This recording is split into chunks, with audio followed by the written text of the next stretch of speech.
અમદાવાદમાં રખડતા ઢોરની સમસ્યા સામે કરાશે સ્માર્ટ ઉપાય, સીસીટીવી અને એઆઈ મારફતે કરાશે ગાયની ઓળખ. અમદાવાદ મનપા માટે પાયલટ પ્રોજેક્ટની તૈયારી. ગાયના નાક અને ચહેરાને કરાશે સ્કેન. ગાયનું બનશે unique biometric ID. Agency AI model નિર્માણ પર શરૂ કર્યું કામ અને અમદાવાદમાં રખડતી ગાયોને લીધે ટ્રાફિક સહિતની સમસ્યાઓ થશે હળવી. અમદાવાદ એમસીના સીએનસીડી વિભાગ દ્વારા બે ઘટનાને લઈને પોલીસ ફરિયાદ નોંધાઈ છે. શનિવારે બાપુનગરમાં ઢોર માલિકોને દ્વારા ભગાડવાનો પ્રયાસ કરવામાં આવ્યો. સીએનસીડી કર્મચારીઓને અપશબ્દ બોલી સરકારી કામમાં રોકવામાં આવ્યા અને સોમવારે ભાડજમાં પશુઓની હેરાફેરીની વોચ ગોઠવવામાં આવી હતી. તપાસ બાદ સીએનસીડીની ટીમ દ્વારા પશુઓ પકડવામાં આવી અને પશુઓ પકડવા બાદ પશુ માલિકો દ્વારા કામગીરીમાં અડચણ ઊભી કરવામાં આવી. કામગીરીમાં અડચણ બદલ સીએનસીડી વિભાગે પોલીસ ફરિયાદ નોંધાઈ છે.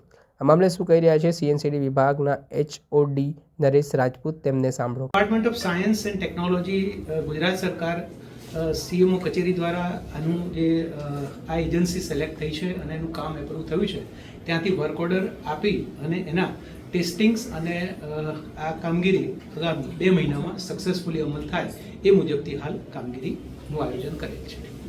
આ ઘટના બની ઢોર પકડ પાર્ટી પર હુમલાની અથવા પશુ છોડાવવાની અને શું ઘટનાઓ બની છે? સીએનસીડી વિભાગની ટીમ ઝોન વાઇઝ અને shift wise round the clock કાર્યરત છે અને zero tolerance to cattle nuisance એ લેવલ મેન્ટેન કરવા માટે રાઉન્ડ ધ ક્લોક વિવિધ વિસ્તારોમાં આ કામગીરી કરવામાં આવે છે.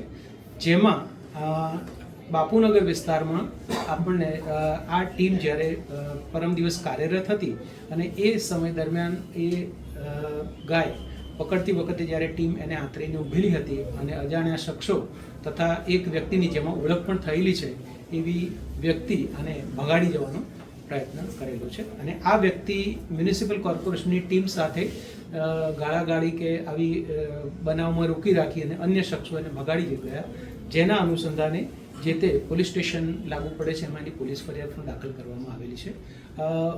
બીજી એક ઘટના આવી હેબતપુર વિસ્તારમાં આજે બનેલી છે કે સોલા સાયન્સ સિટી વિસ્તાર અને એની આસપાસમાં જે રિંગ રોડને અડીને આવેલા હેબતપુર અને આવા પ્રકારના વિસ્તારો કે જ્યાંથી કેટલ દૈનિક ધોરણે અંદર લાવવામાં આવતી હોય અથવા અવર જવર કરતી હોય એ વિસ્તારનું ટીમ દ્વારા મોનિટરિંગ કરવામાં આવતું હતું અને એ સવારે 8:30ના સમય દરમિયાન આ જગ્યાએથી એને રાખવાના જે સોર્સ છે ત્યાં સુધી ટીમ ગઈ અને એના જગ્યાએથી આ પશુ પકડતી વખતે તેઓએ ઘર્ષણ ઊભું કરતા એ જગ્યાએથી 8 જેટલા પશુઓ પકડવામાં આવેલ છે.